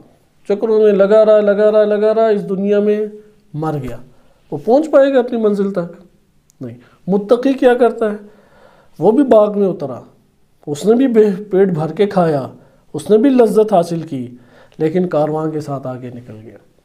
اس لیے دنیا دار کو یہ نہیں پتا کہ متقی کیا لذتیں آگے لے رہا ہے، یہ نہیں پتا دنیا دار کو کہ آگے کس طرح سے وہ نتائج لے رہا ہے، اس کی منزل کی طرف وہ آگے بڑھ رہا ہے۔ دنیا دار یہ چیزیں نہیں جانتا، اس لیے امام نے فرمایا کہ متقی دنیا دار کی ہر نعمت میں ان کے شریک رہے ہیں، لیکن اس کا برعکس نہیں ہے۔ دنیا دار ان کی آخرت میں شریک نہیں ہے، دنیا دار منزل کے سفر میں، منزل کی طرف سفر میں ان کے شریک نہیں ہے۔ اب وہ جو غور آپ کی خدمت میں لمحہ تفکر پیش کرنا چاہ رہا ہوں، آپ اس میں غور کریں۔ ہم نے جوانی کی عمر میں یا ابھی بھی ہر روز یہ ہمارے نفس کے ساتھ ہوتا ہے، نیند کی خوب لذت چکھی، ہم نے کھانے کی لذت چکھی، اور بہترین کھانے جو ہم بہت سارے کھانوں کا تصور کرتے ہیں زندگی میں کئی دفعہ کھا لیتے ہیں۔ مثلا عام پاکستانی اگر ہم عوام میں جائیں، حلقہ احباب میں، ان کو سب سے بہترین کھانے کے جو ذہن میں تصورات آتے ہیں وہ شادی کے کھانے ہیں، تو بالآخر شادیاں آتی ہیں اس میں وہ کھا ہی لیتے ہیں، جیسے بھی کھائے ہوں انہوں نے، بھاگ دوڑ کر کے کھائے ہیں، پلیٹیں بھر کے کھائے ہیں، جیسے بھی ہے بالآخر چکھ لیتے ہیں۔ بعض لوگ ہیں انہیں ہوٹلوں کے، بڑے بڑے ہوٹلوں کے نام آتے ہیں، ان کے ذائقے زبان پہ چڑھے ہوتے ہیں، کیونکہ زبان پہ ذائقے کے چڑھنے کی بات ہے۔ اگر زبان کے اوپر ذائقہ بچھو کا چڑھ جائے تو چائنیز کی طرح بچھو کھاتا رہے گا۔ اس لیے ضروری نہیں ہے کہ اگلی چیز جو کھا رہے ہیں وہ لذیذ بھی ہو، اس کو اس سے لذت ملتی ہے تو کھا رہا ہے، وإلا اندر سے کوئی بھی لذت نہیں ہے اس میں۔ آپ گوشت 2 دن 3 دن کھائیں، آپ کو گوشت بے لذت لگنا شروع ہو جائے گا۔ ہر چیز اسی طرح سے ہے۔ تو یہاں پہ غور لذت کے اوپر کریں، فلسفہ لذت پہ بہت توجہ کریں۔ ہم نے جو لذت اوج لذت کہاں ملتی ہے؟ جوانی میں بس، اس کے بعد اوج لذت نہیں ہے۔ لذت اپنے طور پہ پھر مقدار کم ہوتی رہتی ہے، اوج لذت نہیں ہے۔ اس لیے روایات میں وارد ہوا ہے کہ جن کے گناہ اللہ کبھی معاف نہیں کرتا ان میں سے ایک بوڑھا زانی ہے، کیونکہ اس کے اندر لذت کی مقدار ہی باقی نہیں رہی، اس کے باوجود اس نے جا کے نعوذ باللہ زنا کر لیا۔ جوان کے پاس تو بھری ہوئی ہے لذت کی مقدار، وہ اسے راغب کر سکتی ہے، لیکن بوڑھے کی تو نہیں کر سکتی۔ اس لیے جوانی کی لذتوں کا احساس کرنا چاہیے انسان کو۔ اب آپ خود بتائیں کہ ہم نے کھانا، کیونکہ اصل لذتیں یہی ہیں، ایک ہے حکومت اور حکم چلانے کی لذت، یہ بھی ہر ایک کو مل جاتی ہے، کم سے کم گھر کے اندر تک ہر ایک کو اللہ نے دی ہے، گھر کے اندر اسے حکم چلانے کی، یہ آرڈر چلانے کا وہ غور فکر کر سکتا ہے۔ اور جو مشکلات پیش آتی ہیں وہ ہر جگہ ہی ہیں، وہ حکمرانوں کو بھی ویسی پیش آتی ہیں۔ مثلا جب زوجہ پہ حکم چلاتا ہے، 4 دن کے بعد جو اسے سخت تیروں کی صورت میں سننا پڑتی ہیں، حکمرانوں کو بھی سننا ہی پڑتی ہیں۔ اس لیے ہر لذت کے مقابلے میں کچھ زحمتیں ہیں، ان میں سے ایک زحمت یہ ہے۔ اوج کی لذت ہے حکمرانی کی لذت، اسی طرح سے اوج کی لذت ہے جنسی لذت۔ اوج کی لذت انسانی وجود کے اندر ہے کھانوں کی اشتہا، بہترین کھانا۔ اوج کی لذات میں سے ایک لذت ہے محفل جمانا، اچھے طور پہ زیادہ سونا۔ کیا آپ سمجھتے ہیں کہ کسی بھی ایک لذت کو حاصل کر لیں، وہ لذت اتنی قیمت رکھتی ہے کہ آخرت کو برباد کر دیا جائے؟ کیا آپ یہ خود غور کریں؟ انسان اگر عقل سے سوچے کبھی قبول نہیں کرے گا، کیونکہ وہ ہر لذت پہ تھوڑی دیر بھی سوچے گا کہ میں مانتا ہوں کہ اس سے مجھے لذت ملی ہے، لیکن اس میں بقا نہیں ہے، یہ تو فنا ہے، اس کی تو ضرورت تب مجھے لذت پیش آتی ہے کہ جب میرے اندر اس کی شہوت باقی ہو، پیٹ بھر جائے تو لذت نہیں ہے، حقیقت یعنی وہ لذت نہیں رکھتی۔ مثلا اگر اچھے کھانے کی لذت ہوتی تو معدہ بھر جانے کے بعد بھی اسے اچھا لگنا چاہیے تھا یا نہیں؟ وہ اچھا لگتا ہے ہمیں۔ اگر سونا ہی بڑی اچھی لذت ہوتی تو سونا جب پر ہو جاتا ہے انسانی وجود سو سو کے، اس کے اندر شہوت سونا باقی نہیں رہتی تو سونا اسے اچھا لگتا ہے یا اسے بستر کاٹتا ہے؟ پھر تو جیل میں سونا آسان ہو جاتا نا، اگر سونا ہمیشہ ہی لذت بخش ہوتا۔ وہ کہتا ٹھیک ہے زنجیروں میں ڈال تو میں سو جاؤں گا۔ سونا انسان کو بستر کاٹنے لگ جاتا ہے، نفسیاتی ہو جاتا ہے انسان، وہ زیادہ نہیں بستر کی پر رہ سکتا، کھانے اپنے معدے میں نہیں زیادہ گھسا سکتا، معدہ ایک دفعہ پر ہو جائے۔ اسی طرح محفلیں ہیں، تھک جاتا ہے محفلوں سے، تو لذت کے اوپر غور کرے گا کہ بار الہ یہ لذت جو ہے آخرت کا ایک ذرہ بھی مقابلہ نہیں کرتی، ایک ذرہ بھی۔ آخرت باقی ہے، ابقا ہے اس میں، اور دنیا کی ہر لذت میں فنا ہے۔ آخرت کے اندر نا تمام ہونے والے اشتہا ہے، ادھر اشتہا ختم ہو جاتی ہے۔ اسی طریقے سے آخرت میں ہر لذت کے بعد زحمت نہیں ہے، ادھر ہر لذت کے بعد زحمت ہے۔ اسی طریقے سے آخرت میں ہر لذت جب پوری ہو جائے تو مصیبت میں تبدیل نہیں ہوتی، ادھر ہر لذت جب بھی پوری ہو جائے وہ مصیبت میں تبدیل ہو جاتی ہے۔ وہ مصیبت ہے ایک، معدہ بھر جائے، لذت پوری ہو گئی، جو کھایا تھا وہ مصیبت بن جاتا ہے، نہ نکالیں تو زہر ہے، نکالیں تو بدترین بدبو ہے۔ اسی طریقے سے نیند ہے، جب پوری ہو جائے تو بستر پہ پڑے رہیں، جسم اکڑ جائے گا، درد کرنے لگے گا جسم، تکلیف دینے لگے گا جسم۔ جنسی لذت بھی اسی طرح پوری ہو جائے اس کے بعد مصیبت ہے، انسان کے اندر سے خون نچوڑ لیتا ہے، تباہ و برباد کر دیتا ہے انسان کو۔ لہٰذا آپ نے ادھر ملاحظہ کیا کہ امام علی علیہ السلام نے بیان فرمایا کہ لذت کا جو حصہ بعنوان لذت اللہ نے رکھا ہے وہ بڑا قلیل مدت ایک وقت ہے، جب تک اشتہا ہے تب تک لذت ہے۔ اشتہا کے بغیر لذت دنیا میں وجود نہیں رکھتی۔ یہ اشتہا کی مقدار پوری ہو جائے پھر لذت نہیں ہے۔ آپ کروڑوں کے مالک بن جائیں، اربوں کے مالک بن جائیں، ہاں ہرس اندر ہے تو پھر ہرس ہے، وہ لذت نہیں ہے، وہ تو ہرس آپ کو ابھار رہی ہے نا۔ کہ یار یہ زمین بھی لے لو، وہ زمین بھی لے لو، وہ بھی زمین لے لو، وہ تو ہرس آپ کو کہہ رہی ہو، تو لذت نہ ہوئی۔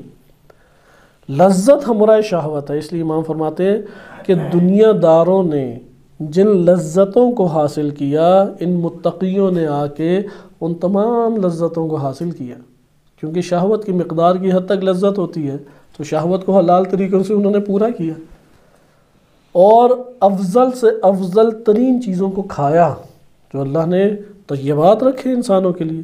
طیبات میں سید اللحوم، سید الطعام کیا ہے؟ لحم، روایت میں آیا ہے۔ کھانوں میں سردار کون سا کھانے کا؟ وہ ہے گوشت۔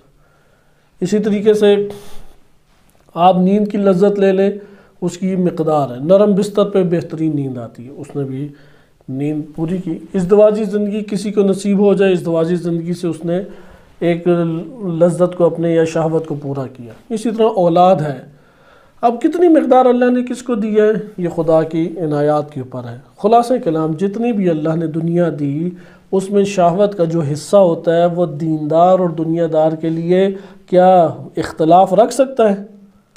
ممکن نہیں ہے اختلاف پیدا کرے۔ اس بات سے حکمت کو سمجھنا چاہیے۔ اس لیے وَالْآخِرَةُ خَيْرٌ وَأَبْقَىٰ، یہ وجہ ہے کہ امام علیہ السلام کیا فرماتے ہیں؟ موت اور قیامت کو یاد کرو۔ اگر کسی کے پیش نظر سیاست کے اندر موت اور قیامت نہ ہو، اس کی اصلاح ممکن نہیں ہے۔ پھر امام علیہ السلام نے بندگی کا درس دیا اور اس بات کے اوپر ابھارا کہ اللہ کی ناراضگی میں مخلوق کی رضامندی کو کبھی حاصل نہ کرو۔ یعنی اگر کبھی معاملہ داؤ پہ پڑ جائے، اور یہ معاملہ ہمیں تو آئے روز پڑتا ہی رہتا ہے، اس لیے بہت توجہ کریں۔ محمد بن ابی بکر کو جو حاکم ہے اسے تو ہماری نسبت بہت ہی زیادہ پڑے گا، لیکن یہ جو مشکل ابھی آپ کی خدمت میں ذکر کی جا رہی ہے، اس میں ہم سب بھی گرفتار ہوتے ہیں۔ ایسا نہیں ہے کہ کوئی ایسا فرد ہو کہ جو گرفتار نہ ہو، سبھی گرفتار ہوتے ہیں، لیکن حکمران اور منصب دار وہ ہماری نسبت بہت ہی زیادہ گرفتار ہوتا ہے۔ اس لیے کوئی حکمران یا بڑے منصب کا مالک ہو اور اس کی آخرت بچ جائے، یہ معجزے سے کم نہیں ہے۔ ایک عام بندہ بڑا پرسکون ہوتا ہے، بہت پرسکون، یہ یقین جان لیں، بہت پرسکون ہے اگر وہ الہی سوچ رکھتا ہے تو۔ وَإِلَّا وہ ایک دفعہ اوپر آ کے دیکھے، پیسہ آئے گا، حساب دینا ہے، لوگوں کی توقعات بن جائیں گی، جس کو دیں وہ آپ کے گیت گائے گا، جس کو نہ دیں وہ آپ سے گالیاں آپ کو اس سے سننے پڑیں گی۔ بعض سے دل راضی ہوں گے، جن پہ بخشش کریں گے ان کے دل راضی ہیں، جن پہ سختی کریں گے ان کے دل اوچاٹ ہیں۔ آپ کہیں گے یار کس دنیا میں پھنس گیا ہوں۔ اگر دیندار ہیں تو بہت ایک آزمائش ہے۔ دنیا دار ہیں، یہ ساری چیزیں کریں گے، اس کے ساتھ بھی یہ پیش آتی ہے، لیکن اسے احساس نہیں ہوتا، بالآخر اس دنیا سے رخصت ہو جاتا ہے۔ لیکن یہ والا معاملہ حاکم کو بار بار پیش آتا ہے، ہماری نسبت بہت زیادہ پیش آتا ہے اور ہمیں اس کی نسبت کم پیش آتا ہے۔ وہ کیا ہے کہ اللہ کی ناراضگی اور ادھر سے مخلوق کی رضامندی، یا مخلوق کی ناراضگی اللہ کی رضامندی، یہ ٹکراؤ پیدا ہو جاتا ہے۔ اس ٹکراؤ میں کیا کریں؟ یہ عام لوگوں کے سوالات بھی ہوتے ہیں کہ والد صاحب مجھے ایسا کہتے ہیں، میں کیا کروں اس میں؟ والد کی آخر اطاعت تو کرنی ہے۔ مثلا والد صاحب کہتے ہیں چچا سے نہ ملو، والد صاحب کہتے ہیں کہ یا والدہ یہ کہتی ہیں کہ اپنی بیگم کو یہ کہو، اپنی بیگم سے ایسا سلوک کرو، یا بیگم ابھار رہی ہوتی ہے کہ اپنی ماں سے یا باپ سے ایسا سلوک کرو، میں کیا کروں ایسی صورت میں؟ یا میں نے شادی کرنی ہے اور ہمارے علاقوں میں تو یہی رواج ہے، اگر میں نے یہ نہ کیا تو لوگ تو یہ باتیں کریں گے، اب میں کیا کروں؟ ابھی چند دنوں پرانی بات ہے کہ جا رہے تھے تو راستے میں ایک ایرانی تھا، اس نے مامے کی وجہ سے روک لیا، تو مسئلہ وہ یہی بیان کر رہا تھا کہ میں توبہ کر چکا ہوں کہ کسی حرام میں نے نہیں مشغول ہونا، تو آج شادی ہے میری بیگم کے رشتہ داروں کی، اب میں جاؤں یا نہ جاؤں؟ بہرحال اسے کوئی 10-15 منٹ سمجھایا، لیکن وہ پھر بھی اپنے ذہن میں ٹکا ہوا تھا کہ جاؤں یا نہ جاؤں۔ یعنی سب باتوں کا اقرار کیا کہ اللہ کو یہ راضی کرنا چاہیے، اللہ کی ناراضگی میں مخلوق کی رضامندی نہیں ہے، لیکن پھر میں جاؤں یا نہ جاؤں؟ یعنی وہ ان کی ناراضگی سے ڈر رہا ہے، وہ ناراض ہو جائیں گے اگر نہیں جاتا، اور جاؤں تو ادھر گانے بجیں گے، کیونکہ پاکستان سے زیادہ رواج ہے ادھر رقص کا اور گانوں کا۔ ایران کے اندر شادیوں میں ہمارے پاکستان سے بھی زیادہ رواج ہے کہ وہ جب نکاح ہو جاتا ہے تو یہاں پہ ایک عمومی رواج ہے پورے ایران میں کہ وہاں پہ لڑکا اور لڑکی کے جو قریبی رشتہ دار ہیں، خواتین نے لباس بھی بہت اچھا نہیں پہنا ہوتا، تو وہاں پہ محارم آپس میں ڈانس کرتے ہیں اور گانے بجائے جاتے ہیں، یا ممکن ہے کزن ایسا کرتے ہو، تو یہ یہاں پہ ایک رواج کی صورت ہے۔ تو اس لیے دیندار طبقہ شادیوں میں جانے سے گریز کرتا ہے یا کھانا کھا کے چپکے سے باہر نکل آتا ہے۔ تو اب اس بندے میں ہمت ہی نہیں پیدا ہو رہی، اب وہ حکم بھی جانتا ہے کہ میں نے توبہ کی ہے، میں نے کرنا نہیں ہے۔ اب آخر میں وہ یہ سوچتا رہا، اور بہرحال اس کے ہاتھ میں ہی ہے کہ وہ جائے یا نہ جائے، لیکن یہ والا مسئلہ ہمیں آئے روز پیش ہے۔ وفات ہو گئی ہے کسی مرحوم کی، یہ عمل کروں یا نہ کروں، کروں تو لوگ اعتراض کریں گے، نہ کروں تو تب مثلا اللہ ناراض ہوگا۔ تو یہاں پہ محمد بن ابی بکر کو امام فرماتے ہیں وَلَا تُسْخِطِ اللَّهَ بِرِضَا أَحَدٍ مِّن خَلْقِهِ، کہ تم اللہ کو مخلوق کو راضی کرنے کے لیے کبھی بھی ناراض نہ کرنا، مخلوق کو ناراض کر دینا لیکن کبھی بھی اللہ کو ناراض نہ کرنا۔ یہ ہمارے پاس ایک قاعدہ ہے، قاعدہ اسے ذہن نشین رکھ لیں۔ اب ہمارے زندگی میں تو بہت کم یہ مواقع آتے ہیں، لیکن آپ ایک حاکم کے بارے میں سوچیں، اسے کتنے یہ مواقع آئیں گے، اس کی تو ایک دن میں کئی ایسے مواقع آ جائیں گے، کئی ایسے کہ وہ کس کو راضی کرے۔ تو ایسی صورت میں جب بھی ٹکراؤ کی صورت اختیار ہو جائے، اللہ کو راضی کرے۔ جس نے اللہ کو اپنا طرفدار بنا لیا، اللہ تعالیٰ تمام مشکلات سے نکال دے گا، یہ ذہن نشین رکھ لینا چاہیے۔ جس نے اللہ کو اپنا طرفدار بنا لیا، اللہ کی حمایت حاصل کرنے میں کامیاب ہو گیا، جو شخص پوری دنیا اسے ذلیل کرے اللہ اسے باعزت کر دے گا۔ لیکن اس کا برعکس نہیں ہے، اس کا برعکس بالکل نہیں ہے۔ جس نے اللہ کو ناراض کر کے مخلوق کو راضی کیا، مخلوق اولاً فنا ہو جانے والی ہے، وہ تو فنا ہو جائے گا اور تمہیں برباد کر گیا۔ نمبر 2، اس کا یہ عمل جو اپنے پروردگار کے مقابلے میں ڈٹ جاتا ہے، وہ ہمیشہ شکست اور ذلیل ہو کے رہتا ہے، صاحب عزت نہیں ہو سکتا کبھی بھی۔ یعنی جس نے بھی اللہ سے جا کے ٹکراؤ کیا، اللہ کی ذات اصلاً قابل تصور نہیں ہے، اس کی ذات، اس کی قدرت، اس کا علم، اس کا تقدس، اس کی عظمت، اس کا حق، ہر چیز بالا لامحدود، اور انسان کے ایک ذرہ بھی نہیں اس کے پاس، عدم، ظلمت، اندھیرا، یہ ہماری صفات ہیں۔ ہم تو معدوم تھے، اس نے وجود دیا، ہم تو تھے ہی نہیں، اس نے وجود دیا۔ میں اللہ کے سامنے نعوذ باللہ ڈٹ جاؤں تو پھر کیا رہ جاتا ہے؟ اس لیے امام فرماتے ہیں وَلَا تُسْخِطِ اللَّهَ بِرِضَا أَحَدٍ مِّن خَلْقِهِ، مخلوق میں سے کوئی ایک بھی آ جائے، اس کو راضی کرنے سے اللہ ناراض ہوتا ہے، تو پھر اس مخلوق کو چھوڑ دو، اللہ کو کبھی ناراض نہ کرنا۔ ابھی تو ادھر مسئلہ پیش آتا ہے، وہ بیگمات کو ہی راضی کرنے کے لیے اللہ کو ناراض کر دیتے ہیں، والدین کو، کبھی نفس آڑے آ جاتا ہے کہ کبھی مجھے بھی راضی کر لیا کرو۔ اللہ کو ایک دفعہ نہیں کہتے یار ایک دفعہ گانے سن لو گے تو کیا ہوگا، توبہ کر لینا، فلاں عمل انجام دو کیا ہوگا، توبہ کر لینا۔ وہ نفس کو سمجھائے کہ تم کس ذات کی مجھے مخالفت کے اوپر ابھار رہے ہو۔ ایسا امام، اور خود یہ تشیع کو بھی صحیح طریقے سے جان لینا چاہیے، صحیح طریقے سے۔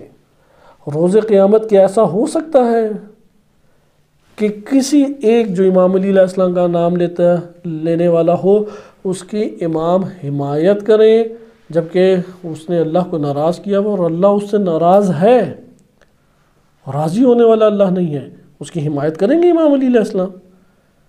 جس ضابطے کے اوپر امام علی علیہ السلام نے اس دنیا کے اندر ہمیشہ عمل کیا کہ اللہ کی ناراضگی میں مخلوق کو راضی نہیں کیا، روز قیامت اس کی مخالفت کریں گے؟ جناب سیدہ سلام اللہ علیہ ایسا کریں گے؟ اس لیے کوئی خطیب غلط تصویر پیش کرتا ہے کہ اگر برعکس کر کے دکھائے کہ دو معاملات ہو جائیں، اللہ نے تو عذاب دینا تھا لیکن میں جناب سیدہ کے پاس آ گیا، انہوں نے مجھے چھڑا لیا، ناممکن ہے ایسا ہو جائے۔ اس دن کا مالک فقط اللہ کی ذات ہے۔ یہ ہوگا کہ اللہ جس کو جنت بھیجنا چاہتا تھا اسے جناب سیدہ کے پاس بھیج دے، یہ ہو سکتا ہے۔ یہ کبھی نہیں ہو سکتا کہ اللہ تعالیٰ جہنم میں بھیجنا چاہے، جناب سیدہ اسے جنت میں لے جائے، ناممکن۔ جناب سیدہ اس کے اوپر 2-4 اور لعنت بھیجیں گی کہ تو اللہ کا مخالف تھا، اور مجھ سے یہ چاہتا ہے کہ میں اللہ کی مخالف ہوتے ہوئے تیرے خداوند متعال جب تجھ کو معاف نہیں کرنا چاہتا تو حمایت کرے. مشرک کی حمایت نہیں ہوگی، کافر کی حمایت نہیں ہوگی، منافق کی حمایت نہیں ہوگی اس دور میں، یعنی اس جہان میں ان کی حمایات نہیں ہے. وہ جو مرضی لے آئیں، اپنے اعمال لے آئیں، فدیہ لے آئیں، کفارے لے آئیں، قرآن کی صریح آیات ہیں. ادھر وہ خوابوں کے اوپر کوئی چیز بنا کے پیش کر دے، جو خواب دیکھا تھا فلاں نے، اور جھوٹے، ساری جھوٹی نسبتیں. آیت اللہ بہجت یہ کہتے ہیں جی، اگلا بول ہی نہ سکے کوئی. ان کی روح بھی تڑپتی ہوگی کہ یار یہ کیا میری طرف نسبتیں دے رہا ہے. تصویر کشی کبھی ایسی نہیں ہو سکتی. لہٰذا یہ ضابطہ ہے اس دنیا اور آخرت میں کہ اللہ کی ناراضگی میں مخلوق کی رضامندی نہیں ہے. اللہ ناراض ہے، مخلوق کے اوپر اللہ سبحانہ وتعالیٰ سے ارحم الراحمین نہیں ہے. برعکس ممکن ہے وہ جو حجت خدا جو ہے وہ بد دعا ہی کر رہی ہے. نوح علیہ السلام ہے، ادریس علیہ السلام، انبیاء گزرے ہیں. اللہ سبحانہ وتعالیٰ ان کو فرما رہا ہے کہ تھوڑی اور مہلت دے دو. کہتے نہیں اور مہلت ہے پروردگار نہیں دینی. لیکن اس کا برعکس نہیں ہے کہ اللہ تعالیٰ معاف نہ کرنا چاہے اور یہاں سے معافی کی درخواست ہو.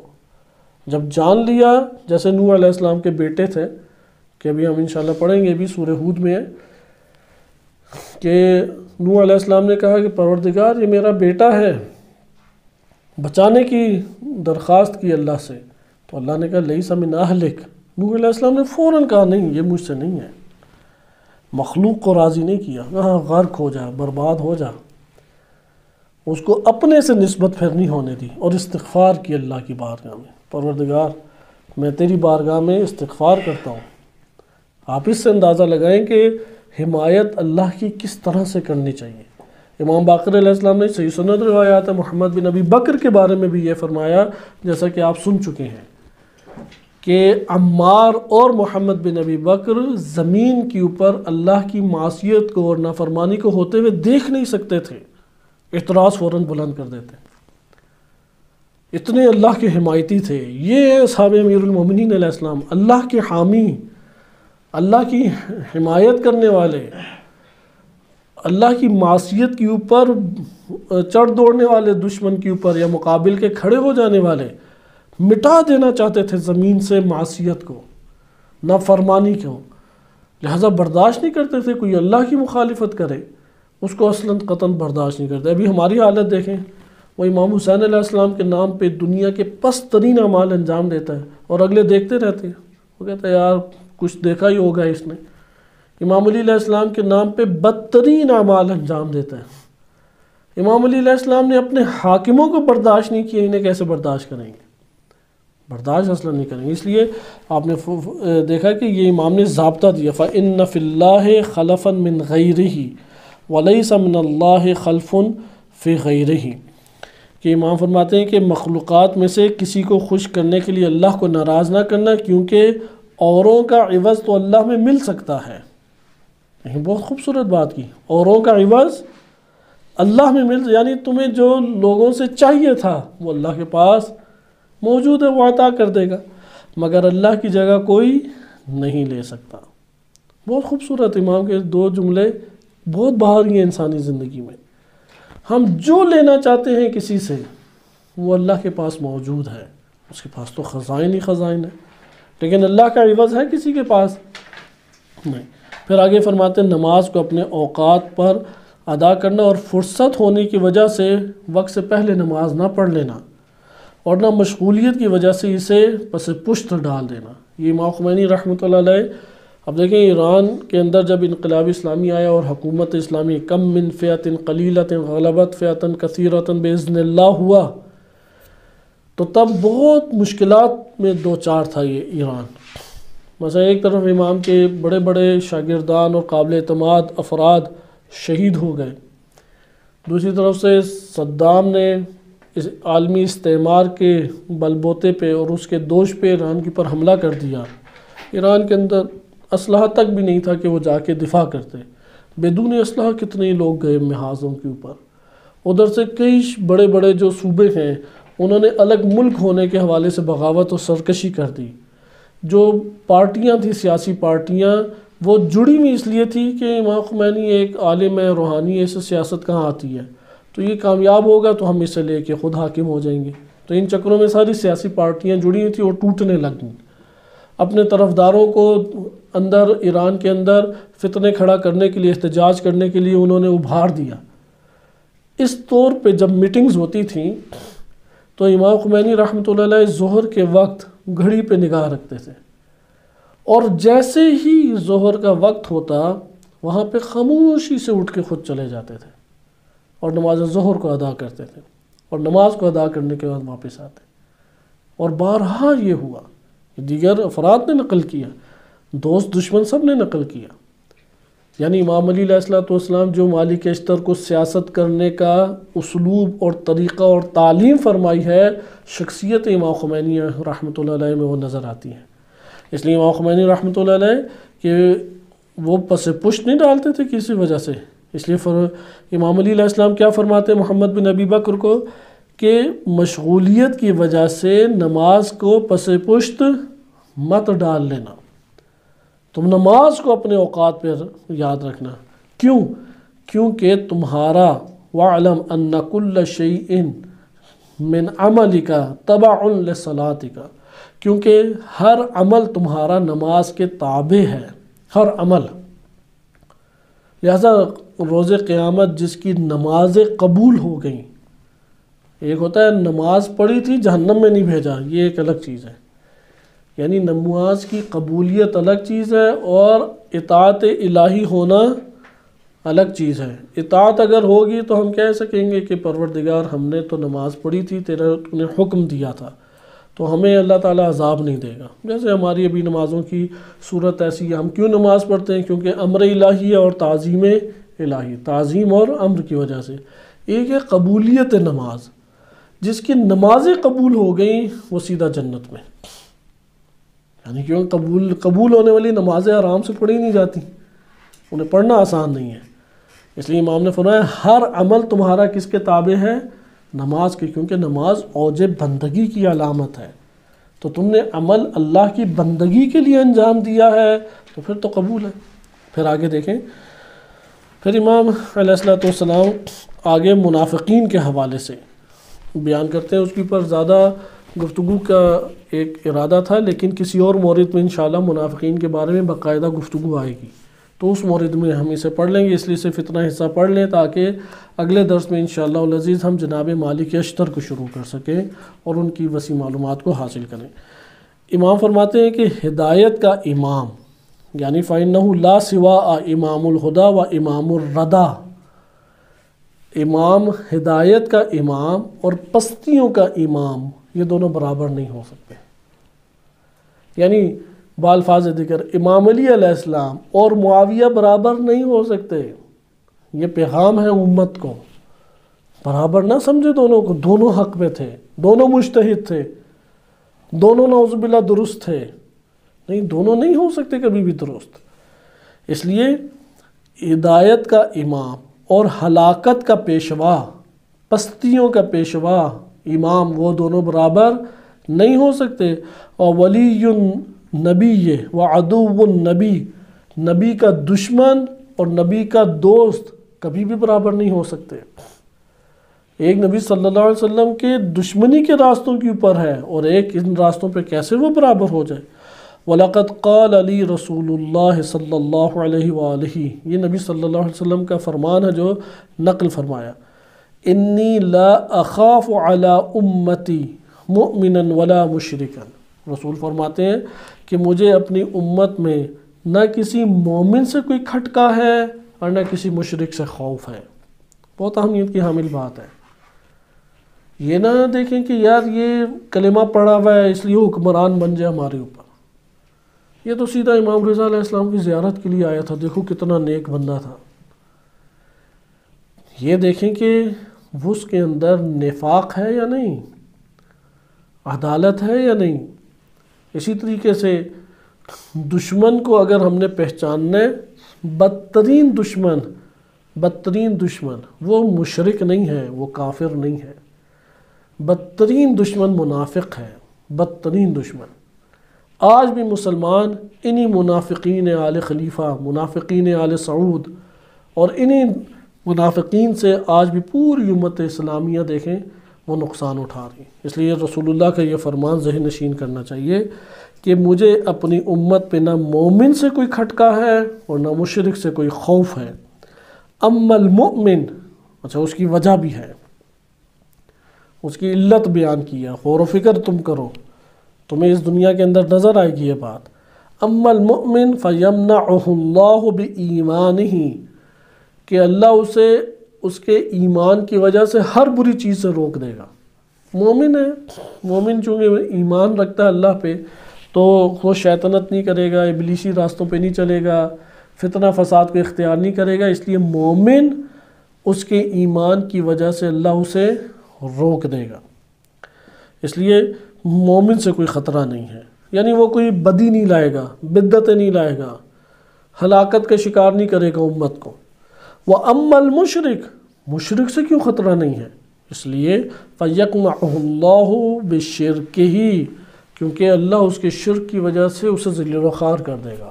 سب مسلمانوں کو پتہ ہے مشرک ہے، قریب نہیں جائیں گے اس کے، سب مسلمانوں کو پتہ ہے کافر مشرک ہے، اعتراض اٹھائیں گے فوراً۔ شرک اور کفر کی وجہ سے وہ اس کی دشمنی عیاں ہے، مومن کی دوستی ایمان کی وجہ سے عیاں ہے۔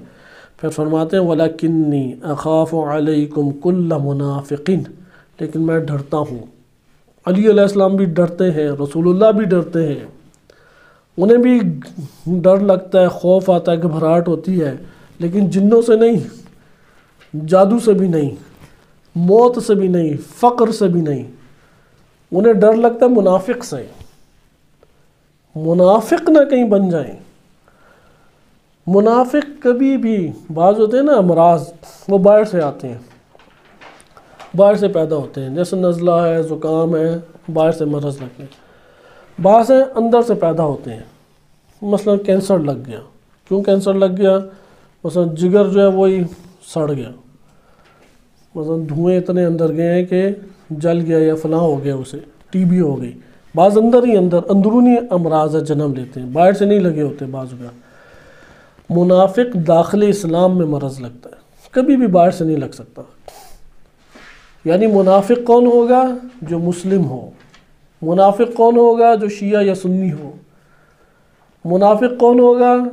کہ جو اہل ایمان میں زندگی بسر کرتا ہو۔ کبھی بھی منافق باہر سے نہیں آئے گا۔ منافق کہاں سے آئے گا؟ اپنوں سے ہوگا۔ لشکر جو بنے گا امام علی علیہ السلام کو، اسی کے اندر منافق جنم لے گا۔ نبی صلی اللہ علیہ وسلم کا جو لشکر بنے گا اسی میں منافق جنم لے گا۔ محفل رسالت و محفل علوی کے اندر ہوتے منافق، منافق باہر سے نہیں آتے۔ اس لیے آئیں دیکھیں وَلَكِنِّي أَخَافُ عَلَيْكُمْ كُلَّ مُنَافِقٍ، منافق سے ڈر لگتا ہے، مجھے ڈر ہے تم لوگوں کے بارے میں منافق سے۔ کیوں؟ الجنان عالم اللسان یقول ما تعرفون ویفعل ما تنکرون، کہ زبان سے وہ کیا ہے؟ زبان کا عالم تمہیں دکھائی دے گا۔ صحیح ہے؟ منافق الجنان ہے، اس کے اندر، جن کہتے ہیں پوشیدہ چیز کو، صحیح ہے؟ کل منافق الجنان ہے، جو اندر سے منافق ہو، عالم باللسان ہے، عالم اللسان ہے، زبان سے تو توحید کا بھی پیرو لگتا ہے، نبوت کا بھی پیرو لگتا ہے، اچھا امامت کا بھی حامی نظر آئے گا، صحابہ کا بھی حامی نظر آئے گا، سارے چیزوں کے حامی نظر آئے گا، لیکن مسئلہ کیا کھڑا کر رہا ہے؟ وہ سارے کے سارے استعماری کام انجام دے رہے ہیں۔ لہذا امام فرماتے ہیں کل منافق الجنات، جو دل سے منافق ہے، ظاہر زبان سے کیا ہے؟ عالم بنا پھرتا ہے، مومن بنا پھرتا ہے، اسلام کا نام لیتا ہے۔ یقول ما تعرفون، جو تم جانتے ہو وہ برملا طور پر بیان کرتا ہے۔ کہتا کیا ہے؟ جسے تم اچھا سمجھتے ہو، جو تمہیں بہت اچھا لگتا ہے۔ جیسے انقلابیوں میں آج انہیں انقلابی باتیں بڑی اچھی لگتی ہیں، رہبر کی حمایت بڑی اچھی لگے گی، مرد آباد امریکہ بڑا اچھا لگے گا، تو منافق آ کے اسرائیل کو نہیں کہے گا زندہ باد، انقلابیوں میں منافق آ کے امریکہ کو مرد آباد ہی کہے گا، رہبر کی تعریف ہی کرے گا وہ۔ اسی طرح مسلمانوں کے اندر آ کے نبی صلی اللہ علیہ وسلم کی نعتیں پڑھیں گے، ساری پڑھیں گے، امام حسین علیہ السلام کے فضائل سبھی پڑھیں گے۔ یقول ما تعرفون، جسے تم اچھا سمجھتے ہو کہتا وہ ہے، وَيَفْعَلُ مَا تُنْكِرُونَ، اور کرتا وہ ہے جسے تم برا جانتے ہو۔ مومن کس کو برا جانتا ہے؟ جہاں پہ اللہ کی اطاعت نہ ہو، اللہ کی معصیت کو ہم برا جانتے ہیں، وہ معصیت کو انجام دے گا۔ امت کی بربادی کو برا جانتے ہیں، وہ امت کی بربادی کو انجام دے گا۔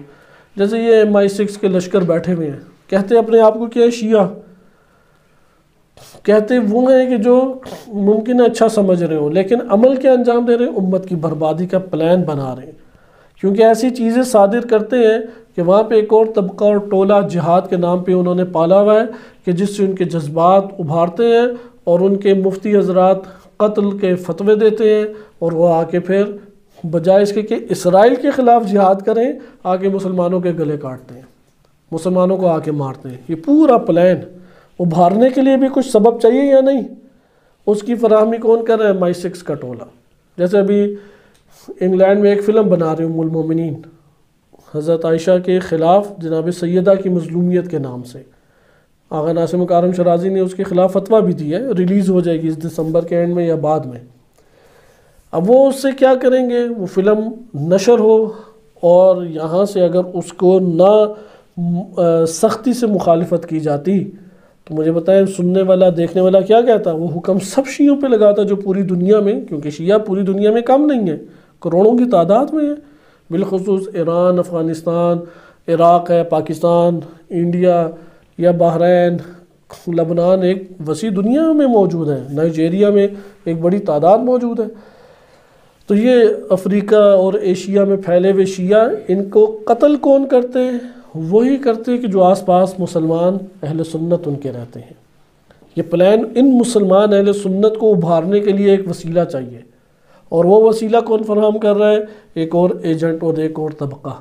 اور ایک اور طبقہ کیا ہے؟ پہنتا وہ ہے جسے ہم اچھا جانتے ہیں، لیکن کرتا کیا ہے؟ امت میں فساد برپا کرنے کے لیے، قتل و غارت مچانے کے لیے کہ ممالک در ممالک میں بچے ذبح ہوتے رہیں، خواتین جو ہیں وہ بیوہ ہوتی رہیں، مردوں کو قتل کیا جائے، آگ لگائی جائے گھروں کو، اس کا وہ پلان بناتے ہیں۔ اب آپ خود سوچیں کہ دونوں ٹولوں کی حفاظت کون کرتا ہے؟ یہ امریکہ برطانیہ، اس نے جہادی ٹولوں کی بھی خوب حفاظت کی ہوئی ہے، اور یہ جو آپ غالی ٹولہ کہہ لیں یا MI6 ٹولہ کہہ لیں، اس کی بھی بھرپور حفاظت کی ہوئی، حتیٰ کہ ابھی آپ جرمنی میں چلے جائیں، زنجیر زنی جو ہے وہ ممکن ہے روڈوں میں ممنوع ہو، انہیں بہت بڑے بڑے چھتیں دی ہوئی ہیں، بہت بڑے بڑے ہال دیے، ادھر وہ زنجیر زنی کرتے ہیں، سارے ملنگ طبقہ جمع ہوتا ہے۔ اسی طرح ہالینڈ چلے جائیں، ادھر بھی ایسا ہے، انگلینڈ چلے جائیں، آپ ان ممالک میں جائیں، آپ کو زیادہ تر جو طبقہ نظر آئے گا وہ ملنگ طبقہ ہے، اور وہ سمجھتے ہیں کہ یار ملنگ طبقہ بڑا زحمت کش ہوتا ہے، اس لیے ان لوگوں کو وہاں پہ جگہ مل جاتی نہیں، پوری منصوبہ بندی ہے پیچھے۔ اس لیے یہ ضابطہ محمد بن ابی بکر کو بصیرت دی پہچاننے کی، یہ نہ سمجھو کہ امامہ ہے اور تمہاری حمایت ہے تو ختم بات نہیں، اس کے عمل پہ نگاہ رکھو، وہ امت کو فاسد تو نہیں کر رہا، وہ اللہ کی معصیت کے ایجاد کرنے میں مدد تو نہیں کر رہا، وہ دشمن کو اندر رسوخ دینے میں تو نہیں تمہیں کامیاب کر رہا، یعنی تمہیں دشمن مثلا معاویہ اور اس کی فوج ہے، اس کو اندر تمہارے کامیاب تو نہیں کر رہا کوئی۔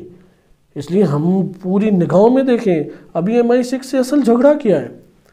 اصل جھگڑا یہ دو مسائل ہیں، امت کا بربادی، فتنہ برپا کرنا، نمبر 2 امریکہ اور برطانیہ کو امت اسلامیہ کے اندر قوی کر دینا، امریکہ اور برطانیہ کو اثر و رسوخ دینا امت اسلامیہ کے اندر، اور یہی کام بعین ہی کون کر رہا ہے؟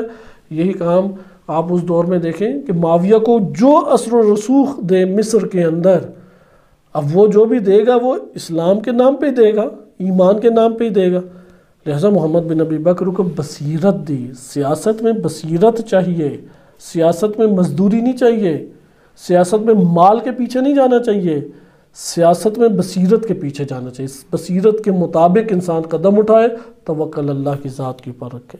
لہذا یہ آخری نقطہ اس میں تھا کہ امام کا جو سیاسی مکتوب ہے عہد نامہ محمد بن ابی بکر رضی اللہ عنہ کو لکھا کہ منافق کی پہچان کرو، اور پہچان میں اس عمل کو بہت مد نظر رکھو کہ وہ کہتا تو وہ ہے کہ جو ہمیں اچھا لگتا ہے، لیکن کر وہ رہا ہے جسے دین اسلام، جسے اللہ سبحانہ وتعالیٰ کی ذات اور اللہ کی وجہ سے مسلمان جس کو برا سمجھتے ہیں، بس جو یہ آ کے کرے تو آپ سمجھ لیں کہ یہ منافق ہے، مثلا اوپر بیٹھا ہے کہ جی شیعہ ہیں، چیف جسٹس صاحب مثلا شیعہ ہیں، فلاں سینیٹر شیعہ ہے، اسے وہ کرتا کیا ہے؟ پورے گاؤں میں کیبلوں کے جال بچھائے اسی سینیٹر نے آ کے، تمام کے تمام پارٹیوں کے سیاسی پارٹیوں کو اثر و رسوخ شیعہ علاقوں کے اندر دیا اس نے آ کے، تمام کے تمام ظالم حکمرانوں کی محبتیں پیدا کی ہیں اسی امامے نے آ کے۔ آخر سمجھ لے کہ کیوں یہ اثر و رسوخ دینے والے بندے یہ کام کر رہے ہیں؟ یہ اثر و رسوخ تو تباہ و برباد کرتا ہے، لہذا جو برا انجام دیتا ہے اس برائی کے اوپر انسان وہ نگاہ رکھے اور قدم اس کے مطابق بڑھائے۔ یہ سیاسی موقف ہے، تشیع کا یہ سیاسی موقف ہے۔